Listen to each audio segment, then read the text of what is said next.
that Śyāmasundara treated, but they're somewhat incomplete. So I will read. I've gone to the primary sources. He used the college outline series that wasn't really adequate. So I went to the primary sources, and I'll read a little, and if you want to comment on it, comment. If you don't feel like commenting on it, I'll just go on to the next section.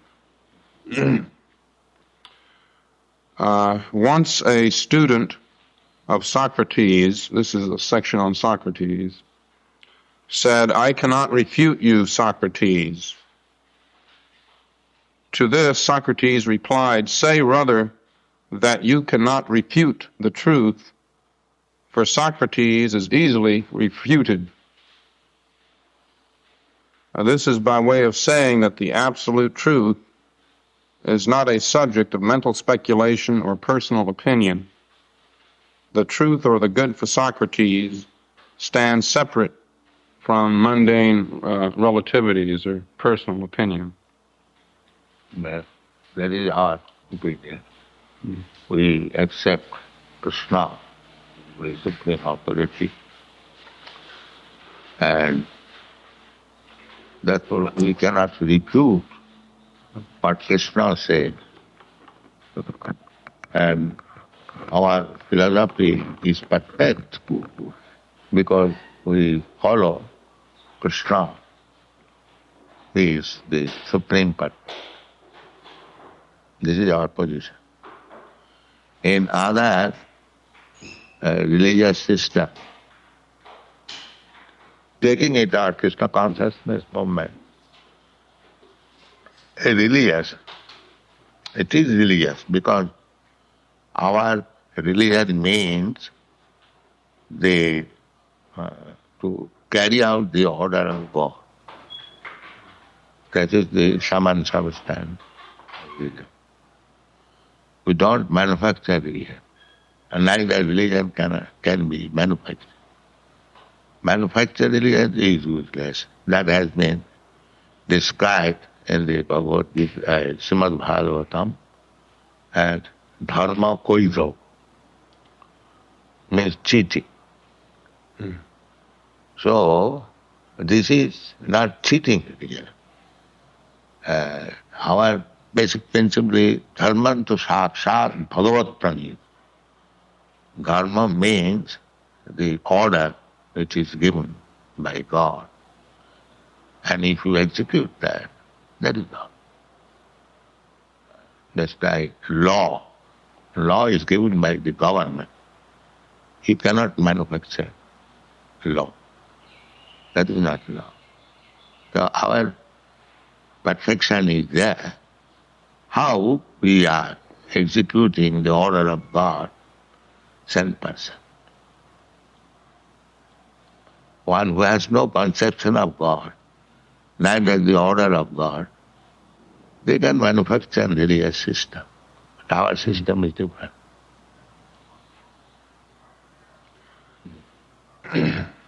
This is picking up fine, beginning. Socrates considers the contemplation of beauty to be an activity of the wise man, but relative beauty in the mundane world is simply a reflection of absolute beauty. In the same way, good in the relative world is simply a reflection of the absolute good. In either case, absolute good or beauty is transcendental. Yes, that is our opinion. Beauty, knowledge, strength, opulence, everything, they are transcendental. Here, in this material world, it is perverted reflex. Just like the example is the marriage. A fool animal is thinking there is water in the desert, and he is running after it. and after sometimes it dies of thirst because there is no water. But a sane man knows there is no water. It is simply a reflection by the sunshine, and this foolish animal is running after it. So he does not, a sane man does not go for this false water. But the other thing is that because there is no water in the desert, it does not mean there is no water. Water is there, but not there. Similarly, happiness, beauty, opulence, everything is there. That is in the spiritual world. Here it is only a perverted reflection. So generally, people have no information of the spiritual world. Therefore they imagine something, God, something spiritual world. They do not take that this is imagination, this material world. And when Krishna says, Tattadeham punarjanma naiti mameti, they are reading Bhagavad Gita, but this simple thing they cannot understand. That a devotee of Krishna, after giving up this body, the body has to be given up. Then what happens? Krishna says, Mameti, he comes to me. And other system says that after death, he goes to hell or goes to heaven. So that is, to some extent, fact. This human life, if he understands Krishna, he goes to the eternal abode. You can take it as heaven or something. Otherwise, he remains in this material world to undergo the same cycle of birth and death. That is hell. It can be taken in that. According to Socrates, the pursuit of man is the seeking of this absolute good. Basically, Socrates is an impersonalist because he does not ultimately define this absolute good as a person, nor does he give the absolute good a personal name. He just calls it the good. That is preliminary stage of understanding the absolute, because the beginning, a Brahma realization, impersonality, and then further advance, Paramatma realization, localized. God is everywhere. And God is everywhere, that's a fact. That is God. But He has got His place above. That is God. That Goloke eva nivasati akhilasma bhuta. The God is person, He has His own abode, He has His own associates and everything. The difference is that although He is in His abode, He is present everywhere, even within the atom.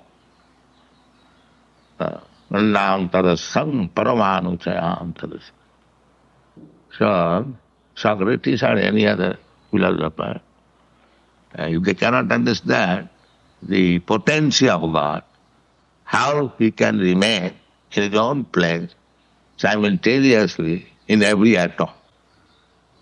That is the conception of God. So, everywhere He is staying. Everything is His expansion, His energy. The bhumi rapana vayu kanamana buddhi. The material world is bhumi rapana vayu, land, water, fire, air.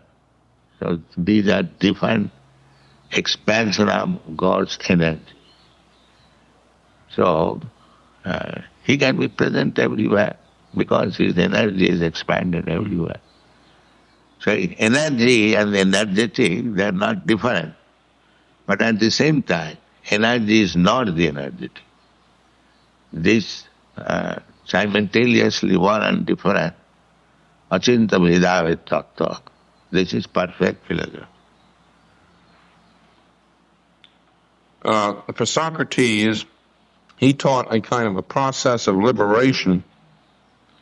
For him, liberation meant freedom from passion.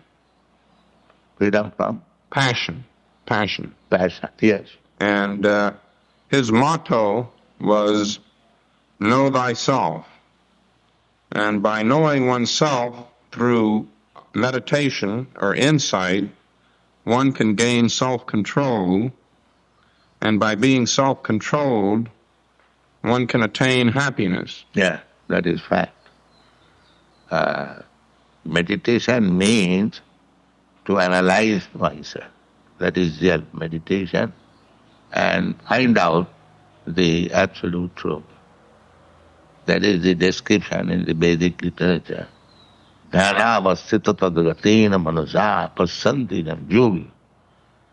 Yogi means, by his meditation, is seeing the supreme truth, Krishna or God, within himself. Krishna is there. And so, yogi consults Krishna, and Krishna advises him. That is the relationship with yogi. Buddhi yogam dadamita. When he is purified, he is seeing Krishna alive within himself. That is confirmed in the Brahma Samhita. Premanjana churita bhakti vilochanena santa sadaiva hridayeshu dilaga. A saintly person at one. He is seeing Krishna. Young Śyāmasundara, the very word he used. Krishna is Śyāmasundara. Very beautiful blackish, the personality of God. Śyāmasundara. Śyāma means blackish, but extraordinarily beautiful. That is called Śyāma. Premanjana charita bhakti vilochanena santasya daiva hridayeshu vilokaya. Young Śyāmasundaram achinta gunassaru. Achinta, unlimited qualities. Govinda Madhukuri is Govinda. So, it can be realized that he is situated everywhere. At the same time, in his person, he is always engaged in Vrindavan, dancing with the gopis and playing with his friends and talking with his mother, and sometimes as a naughty boy, he's cheating mother's household affairs. So this is this.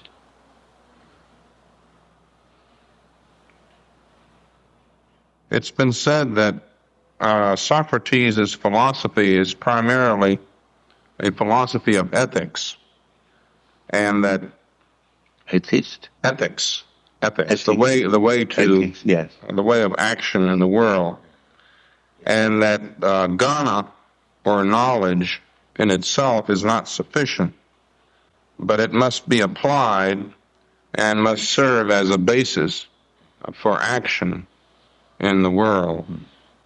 Yeah, ethics is the basic principle of purification.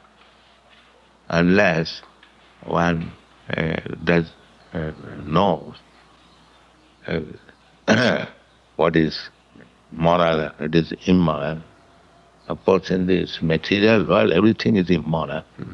But still, we have to distinguish good and bad. That is called regulative principle. Simply by following the regulative principle, if it does not reach the ultimate goal of spiritual life, so that is also not perfect. The real aim is to come to the spiritual platform and become free from the influence of these laws of material nature. So, passion is the binding force in the material world. Just like in a prison house, the prisoners are kept sometimes chained by some iron shackles and other method. So, material nature has given the chain and shackles of sex life, passion, rajasa, kama esa, and krodha esa, rajaguna samudbhava. Rajaguna means the modes of passion. So modes of passion means karma, lusty, desire, and krodha. When the lusty desires are not fulfilled, one becomes angry. So these things are the means of bondage in this material world. In another place it is said, Taturajasamo bhava kamalubha dayascha ji. When one is afflicted with the base material modes of nature, namely Rajaguna and Tamo, then he becomes greedy and lusty. So ethics require to get out of the clutches of greediness and lusty desire. Then he comes to the platform of goodness, which will help him to go to the platform of spiritual life. But is meditation in itself, would that be sufficient to transcend these lower? Yes, meditation, if he seeks after the super soul within himself, that meditation is perfect. And if he is manufacturing something or bluffing others and bluffing himself in the name of meditation, transcendental, it is useless. It has no value. Well, he feels that if one knows himself, one will be a sadhu, because knowledge is identical with the virtue. Yeah. And through meditation, he called it arete, a person attains knowledge. Through knowledge, a person becomes virtuous. When one is virtuous, he acts in the right way. When one acts properly, he becomes happy. Therefore, the enlightened man is a man who is meditative, knowledgeable, virtuous, and because of his proper action, he's happy. Yes, that is confirmed in the Bhagavad Gita. Brahma bhuta prasannatma, na sochati na pan. This is the symptom of self-realized person. If one is self-realized, he is immediately happy, prasanna, joy, because immediately he is on the right. Just like one is going on under some mistaken ideas, and when he comes to the real idea, he becomes very happy. Oh, so long I was such a mistake now. So immediately the relentless happiness. How full I was doing like this, doing like that. So right, as soon as one comes to the right position, the symptom is his prasanna. What is that prasannatma? Na suchati na kankati. Prasannatma, happiness means he has no more anything to hanker. Just like Dhruva Maharaj said, Saming kitathos param. I don't want any material benediction. Prahlad Maharaj said, my Lord, don't tell me for any material benefit. I have seen so much of it. My father was so big materialistic that even the demigods, they were afraid of him. You have finished it within a second. So I am not after these things. So this is real knowledge. That person, not so to think. He has no more anger. The Kurmis, Gyanis, Yogis, they have got anger. The Kurmis, They are hankering after how to get material wealth, how to get material position, how to get nice woman, how to get nice position. That is called. They are simply hankering. Conflict.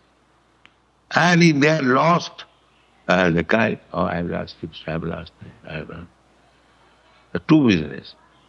So when one becomes self-realized, these two things are conspicuous by us. No one hankering, no one limit.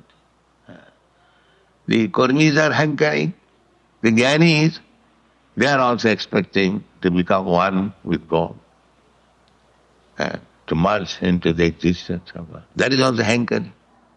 And the yogis, they are hankering after some magic power, so they can befool others that he has become God. I can manufacture gold, I can fly in the sky, and foolish people after that. Intelligent person will see, what is this perfection? Even if we can fly in the sky, there are so many birds are flying. What is the difference between this flying and that flying? So he doesn't care. So these are not perfection. But foolish people, they think it is perfect. If one guy will say that I will walk over the sea, he actually say it so happen. Thousands and thousands of fools will come. Just like the same thing, that if a man advertises that he show how you can bark like dog, people will pay 10 rupees ticket and go to see how a man is barking like a dog. But he doesn't care. So many dogs are barking, creating disturbance. So this is why some extraordinary power showing, making one Kurmi, Jnani, Yogi. But devotee, he is so satisfied in the service of the God. He doesn't want anything all its nonsense. That is perfection.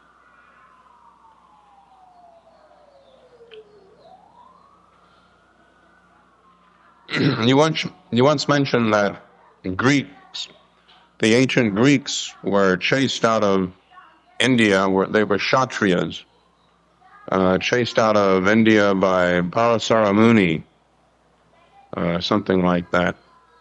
Yes. But Socrates was confronted with a society that, on the one hand, included what were called sophists. These were more or less mental speculators. They were paid money to philosophize or to speculate. And humanists who said man is the measure of all things. No belief in God or any higher force, nothing beside man.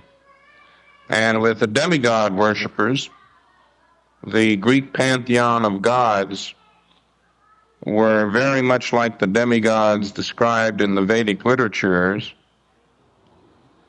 Like Zeus was like Indra, and Athena was like Saraswati.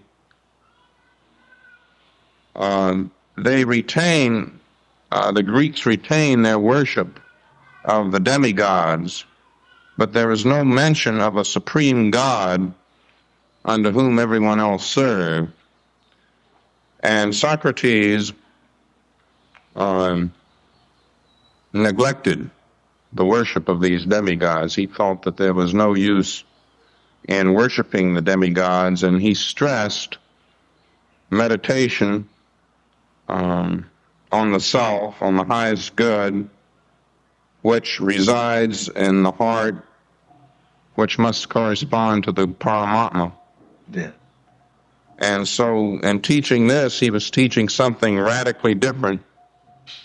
And this is one of the reasons that he was condemned to death, for blaspheming the demigods, for blaspheming the gods. He felt that the worship of these gods did not lead to self-realization at all. Yes, that's a fact. That is confirmed in the Bhagavad Gita. Kavasthastha hitagya. jajanti anna devata. They worship other demigods, being too much lusting. Because a demigod is worshipped for some material benefit. So they have been described as hitogyan. Hitogyana means one who has lost his intelligence. Actually it is so. Suppose by worshipping a demigod, Saraswati, the goddess of learning. So you get the opportunity of becoming a very nice scholar. But how long you shall remain scholar? As soon as the body is finished, your whole scholarship is finished. Then you have to accept another body and you have to act according to that body. So how this scholarship will help you? But if you worship God, as Krishna says, that janma karma samedipam yujanasi tattva.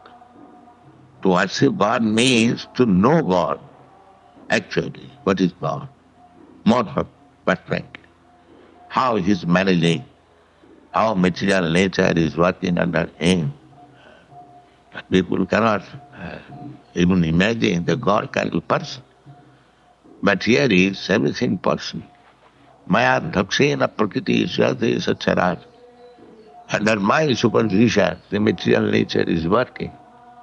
So these impersonalists or less intelligent person, they cannot understand how a person can dictate the wonderful activities of the material. That is, they remain impersonal. But actually, person, that is the understanding of Bhagavad Gita. God is person.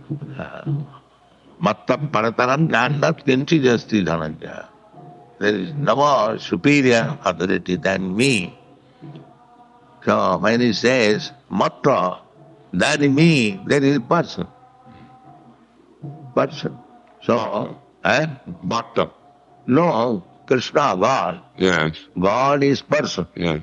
And he says, matta parataram jnanat kinchi jasti dhananja. There is no more superior authority than me. Aham sarvasya prabhava. Matta sarvan prabhatta. I am the origin of everything. Everything emanates from me. And the Vedanta Sutra confirms the absolute truth is there from which everything comes. Janmadasya. So,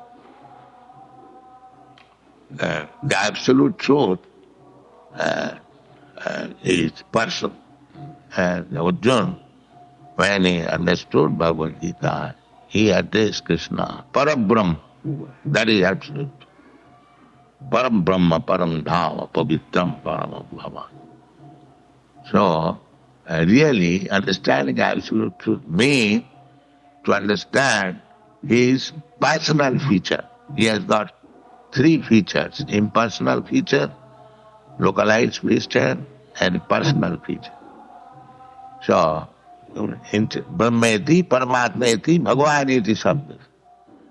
All of them are the same truth, spiritual truth, but different phases and different features.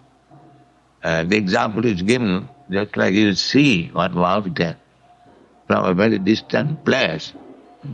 Very distant place, you see the haze is something like cloud. When you come nearer, you see something green. There are trees and if you come still nearer, you see no, it is not only trees and hazy, but there are houses, there are men, there are animals. So, actually the same thing, the mountain from a distant place. But because one is far away from the mountain, he sees the same mountains as impersonal. And if he comes little nearer, then he sees Parama, personal within present everywhere. And when he comes again, still, he seems the same person. He's still there, he's dancing and playing. This is the difference. So through Ghana, through the path of Ghana, Socrates may have realized Brahman, he may have realized Paramatma, Yeah. but there was no way to realize No, that is Krishna. way. That is way. If you make further advancement, the same example, the same mountain is there. From a distant place you say, is a cloud. Nearer you see something green, there are trees. And still you go further, you see everything possible. But I thought Krishna can only be realized through bhakti, through devotion. Yes, you cannot enter in Krishna's flesh without being a purified bhakta. Bhakta vijara, that is stated in the Bhagavad. He never says that by jnana, by karma, or by yoga, one can understand him. It is clearly stated, and many shastra, bhaktyamavavijaya, then only through devotional service one can understand Krishna. The personal abode of Krishna is especially reserved for the bhaktas. That's what Jnani, Yogi, they cannot. They remain outside. That there is the sunshine and the sun. To enter into the sun is not so easy thing. But sunshine, anyone can remain. The temperature is not so harsh. You can tolerate it. But although the sunshine and the sun not different. In the sunshine, sun glow, if you enter, if you have got the power to enter, the same light and same temperature. Not same, I mean to say temperature and light. So the temperature of sunshine, light and temperature is not the same as the temperature and light in the sun glow. Now, Socrates as a teacher, in addition to believing in the value of insight or meditation, Socrates also believed that knowledge can be imparted from one person to another. He therefore believed in the role of a guru or teacher, which he himself was for many people. He believed also in good association amongst people who are interested in self-realization. And he followed the method known as the Socratic dialogue as a means for evoking truth. Now, he would use a method called Socratic irony, in which he himself, Socrates, would pose himself as an ignorant person and would ask questions of his young disciples. He would never offer the answers, but would try to draw the answers out of his disciples. And this was called the Mayudic method. So he considered himself to be a kind of midwife. In fact, his mother was a midwife who would draw the truth from the repository in the soul. He felt that the truth was there within, but had to be drawn out, and that the truth is dormant within everyone. That the individual possesses the truth previous to birth in an existence previous to earthly existence. Yeah. So, almost similar to our method, because we advise in Vedic principle that for the true, one must approach the Guru. That is the version everywhere. In Bhagavad Gita also the same. Instruction is there. Tadvidhi pranipatena pariprasthena sevaya upadakshanti tadjnana jnanina tattvadarsh. So you have to approach a guru who knows the absolute truth. Knows means he has seen.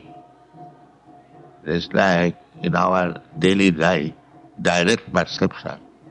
To see something. People argue on that. Can you show me God? That is the tendency, the direct perception. So, the direct perception is possible by advance devotion.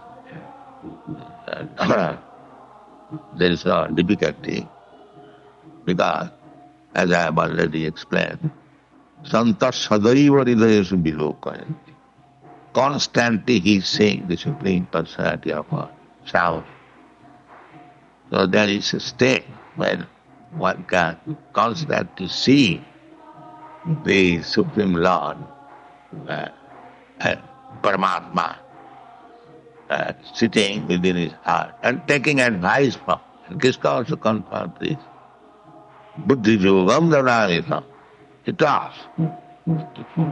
So, by meditation, and it is actually meditation to search out the absolute truth within the heart, then he can meet. That is the yoga practice. Yoga practice means concentrating the mind to see the super soul within. And therefore he has to control the activities of the senses from all other engagements. Then it is possible. Yoga practice in hand, dharana, asana, pranayama. These are why? Simply to concentrate the mind, focusing toward the Paramatma. And when all is perfect, he always sees. Therefore Krishna confirms it in the Bhagavad Gita. Yoginam api sarvesam madgatantara sadhyavan bhajati yomam sameditthukam. Of all the yogis, one who has learned to see me within himself, he is first class. Others are bogus. The perfection of yoga means to see God within himself. That is perfection. So, this process, as Socrates used to give chance to his disciple, that is a good process to give him chance to develop his understanding. The teacher's help. Just like the father and mother give the child. First of all, he helps, taking his hand, now walk. And sometimes he gives him freedom. Now walk, let me see how you walk. Although he sometimes falls down. But the father encourages, oh, you are great. Stand up again. Walk. So give chance to the disciple how they can think properly to go back to home. The teacher is giving instruction and tries to see how he has developed. So that process is natural.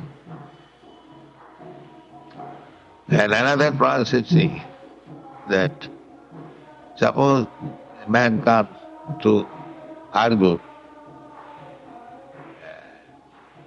so we should give him first chance. All right. You say what is the import of this person. Then he can understand his position, where he is. Then he captures it. Because an expert, he knows how to capture the fool. So let the fool first of all go and talk all nonsense. Then he'll understand where he is and it captures. That is also a process. Socrates, in a very famous allegory or metaphor, pictures humanity living in a dark cave, and the teacher has seen the light outside of the cave. He knows that there's something outside the cave that is light.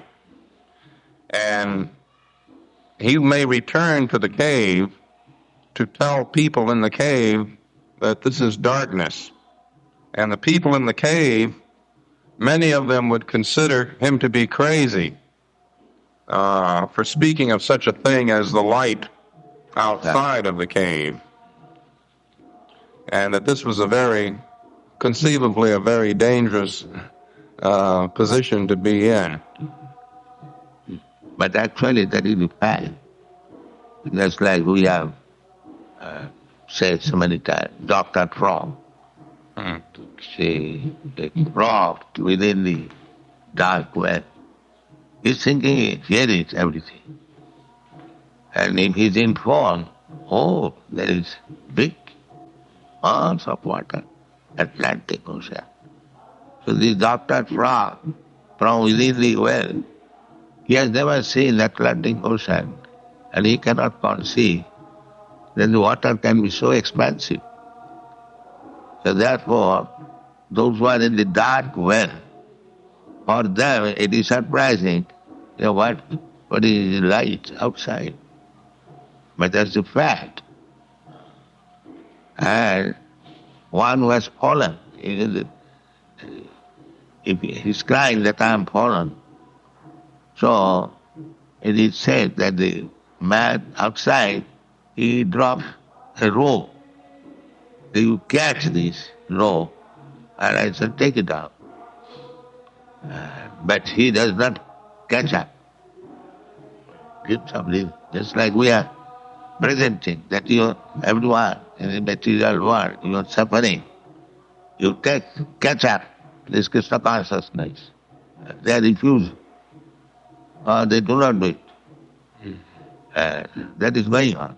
But if one is fortunate, he can catch up the rope, and the man wants to help him, he can get him out. But he has to catch up. It is Krishna's advice also, that you are crying, you are suffering, you are trying to find out how your suffering will be ended. The materialists, they are doing in their own way. And the impersonalists, they are doing in their own way. The yogis, they are doing in their own way. Everyone is trying to get out of this. But when Krishna says that these things will not help you, sarvadharman parityajya mamekang saranam vaja, he does not catch up. That is his misfortune. God himself says that you take me by instruction in the Bhagavad Gita. You take to me, you'll be saved. But they will not do that. That is their obstinacy. And the Vedas therefore says, tamasima, jyotirgama, don't remain in the dark well. You come out to the light. They will not come to the light. They want to remain in the dark well and you want to become perfect. That is their misfortune. Within this material world, it is darkness. Just now it is evening. It is giving us that actually it is dark. Because Krishna has supplied the sun, moon, therefore it is light.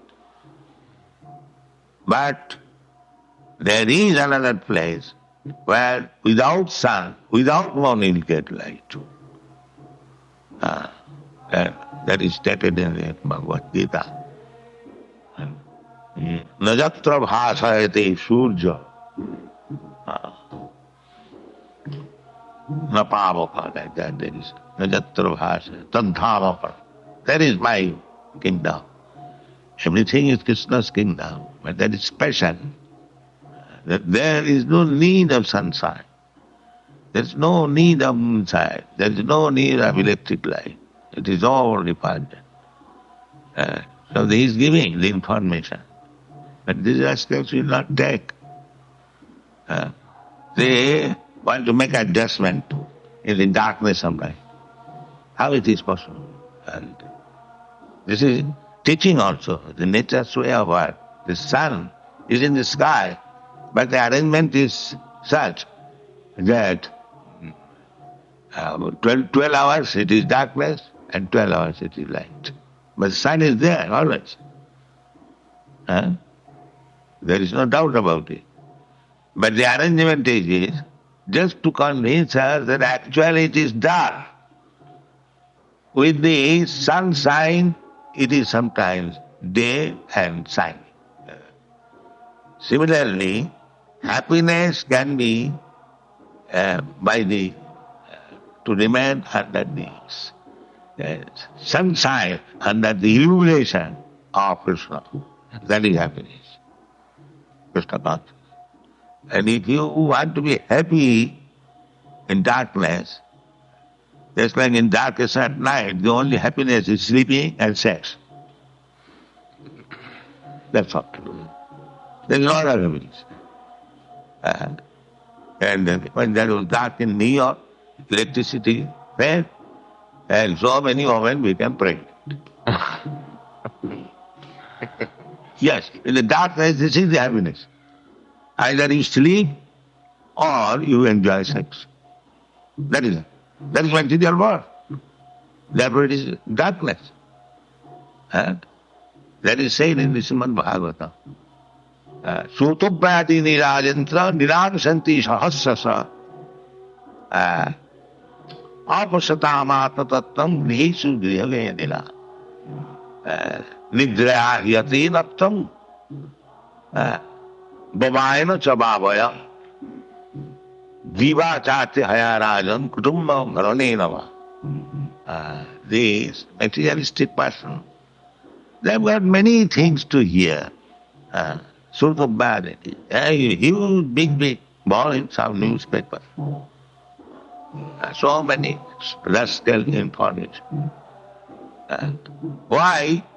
They have got so many engagement. Oppositam arthatattam, because they do not know what is self-realization.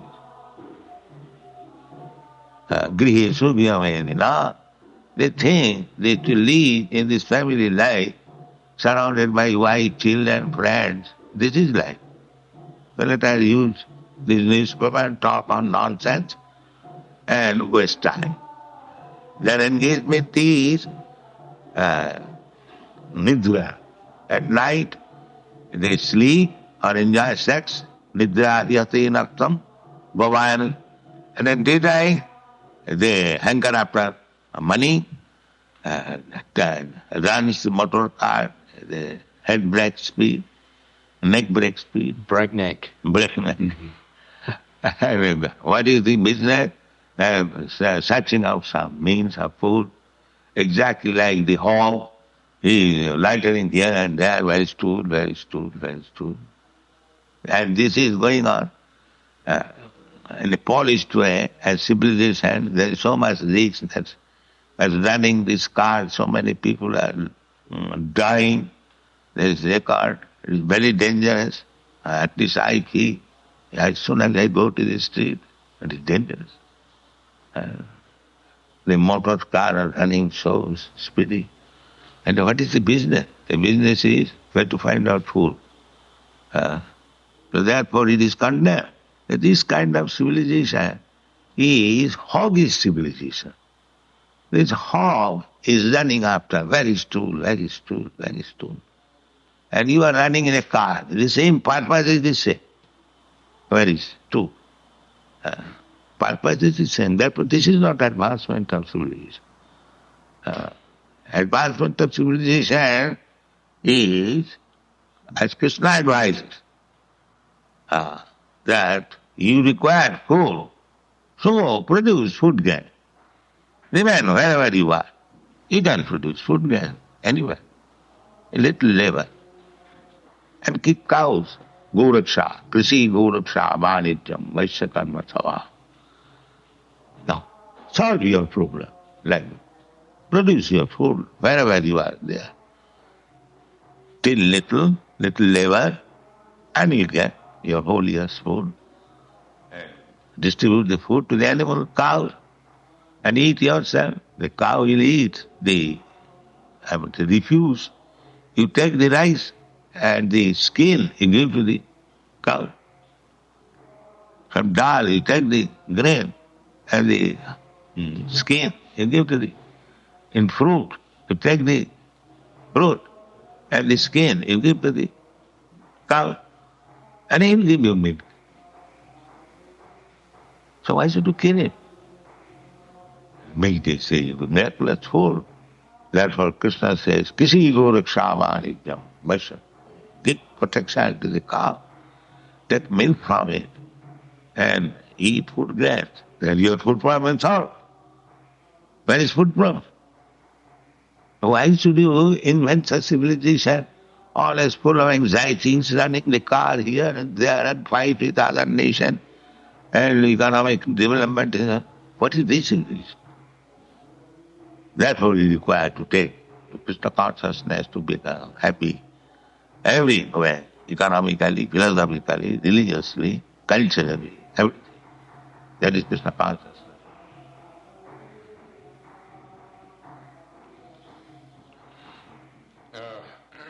One last point on Socrates. For Socrates... So the so-called civilization is darkness. That is my point. Yes. It is not in the light. They are fighting within darkness. Just like immediately this room becomes dark. Everyone knows it. There is fighting, struggle. You are asking me, Prabhupada, where you are? I say here, and you are going in the other room. Well, he pictures in the cave something like a cinema on the wall of the cave. Yeah. And everyone is sitting in the cave looking absorbed in the cinema. These forms that are not actual forms but are imitations. But that means darkness. Mm-hmm. The darkness, you are saying, Prabhupada, I am here, I am looking here. Where you are? Mm-hmm. So that is the position of darkness. Everything you see, it is not clear. That is darkness. Therefore, Vedic version is, don't remain in darkness. Come to the light. That light is Guru. Ajnanatimidandhasya jnananjana salakaya. This is the Guru's description. While we are in darkness of ignorance, the Guru, spiritual master, ignites the torch of knowledge. Ajnanatimidandhasya jnananjana salakaya. Salakaya means torch. Then he sees, things are like this. In this way, when he becomes self-realized, Brahma-bhuta prasanna, nasovedi. That is civilization. To get the light and to remain in the darkness and struggle for existence, that is not civilization, that is animal life. It has no value. That is going on. Therefore, you are trying to give Krishna consciousness the greatest contribution to the human society. Krishna consciousness, we are not manufactured, we are not bluffing like other swamis and yogis and philosophers. We are simply carrying the light, torch-left light, which Krishna has given, that's all. Our business is very easy. Very easy and beneficial and practical. The good that Socrates speaks of is not the same as sattva guna. This is a quotation from the Republic. Socrates says, "This then which gives to the objects of knowledge their truth, and to him who knows them his power of knowing, is the form or essential nature of goodness. It is the cause of knowledge and truth, and so, while he may think of it as an object of knowledge, he would do well to regard it as something beyond truth and knowledge, and, precious as these both are, of still higher worth. And just as in our analogy, light and vision were to be thought of like the sun, but not identical with it, so here both knowledge and truth are to be regarded as like the good, but to identify either with the good is wrong. The good must hold a yet higher place of honor. The objects of knowledge derive from the good not only their power of being known, but their very being and reality. And goodness is not the same thing as being, but even beyond being, surpassing it in dignity and power. Yeah. So, goodness is a position where you can get knowledge. And passion and ignorance is not the platform of knowledge. And therefore, the endeavor should be how to bring persons in the basic or base platform, ignorance and passion. So this is very easily done by our this Krishna consciousness movement. If one hears about Krishna or God, then gradually he becomes freed from the clutches of darkness and passion.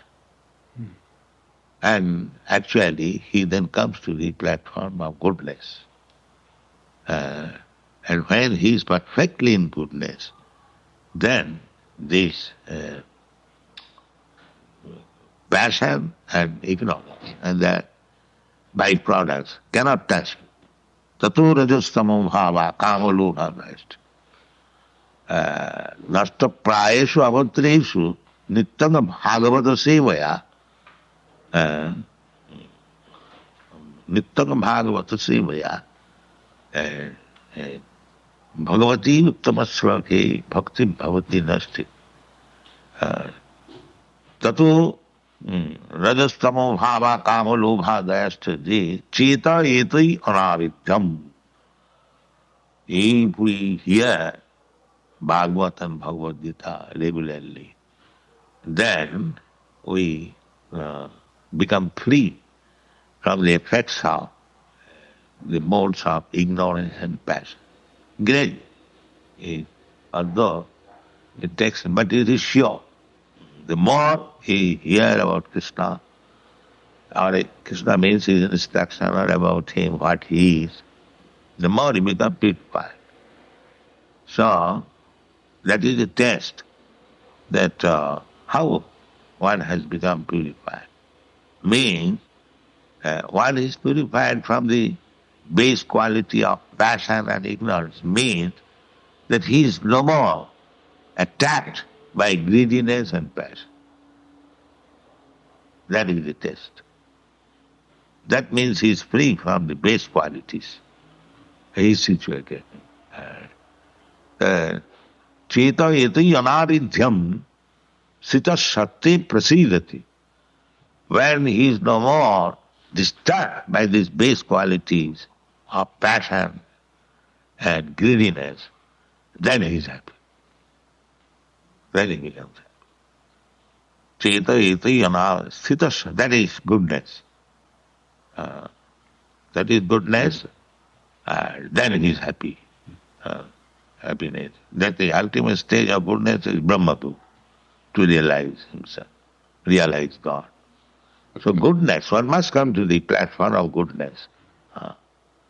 So we are therefore asking people to give up these base qualitative activities, illicit sex and meat eating and drinking or intoxication and gambling. These are base qualities. So when one gives up this quality, it remains in the Satoguna, and then if he is promoted further, just like Socrates said, the goodness is not still you have to, and that is bhakti. Then his life is perfect. He becomes liberated. And then gradually he develops love of God, and then he is in the original state. Bhakti ityanatha is mukti. Liberation means that to be free from this all nonsense ignorance. Hityan, they are engaged, all these convinced Gyanis, yogis, they are simply engaged in some false engagements to become happy. So when one is free from these false engagements, then he is in the liberated state. Mukti means mukti hitta annatharupa. Annatharupa means he is acting otherwise. So one has to come to the real position, not what acts otherwise. So he is eternal servant of Krishna. When he fully engages himself in the service of Krishna, then he is liberated. And if he keeps himself, then nobody can touch. The Maya cannot touch. The imitation Maya is very strong.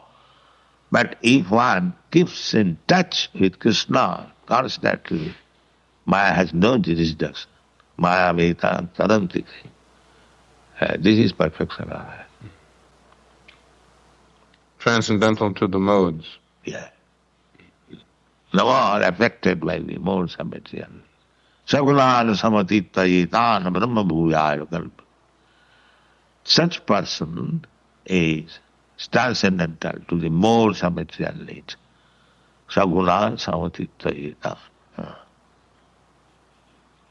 Brahma, that is Brahma Bhuta state. Every devotee, if he strictly following the rules and regulations, he is in the Brahma Bhuta state. Just like there is epidemic, but one who has taken the vaccine, the epidemic cannot touch it. So that is like that. Brahma, when you come to the Brahma Bhuta state, there may be Maya, there are so many activities of ignorance and passion. He has nothing to do with it. He is free. That is one mode. That is one. That is perfection.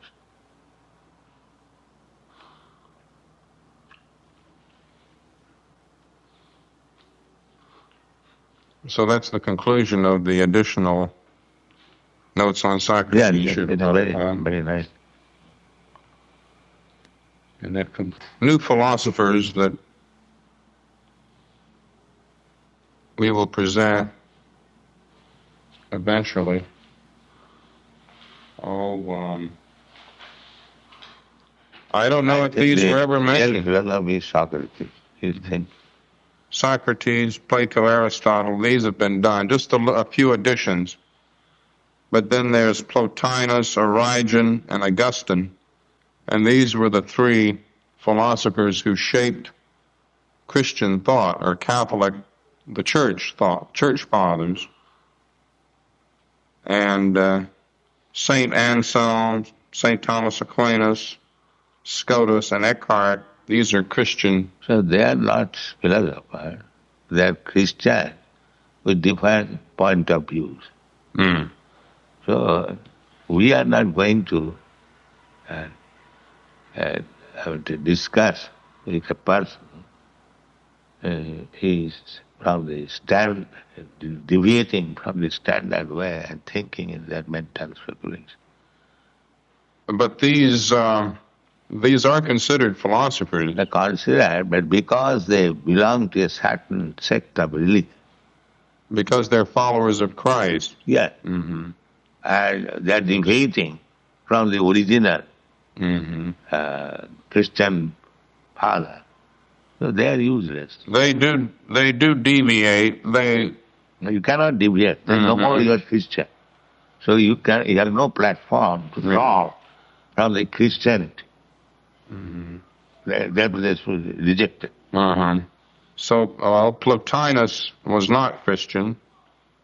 Neither was Origen. If you say Christian, you must follow the 10 commandments of life. If you don't follow, you make your own ways to escape, then you are no longer Krishna. So you cannot talk. But Augustine was one of the ones who maintained that animals do not have souls. And that's what he's an escape. Yes. He's an escape. Mm-hmm. And this was accepted. What to use? What they use to talk him with a escape? Mm-hmm. It is waste of time. Mm-hmm.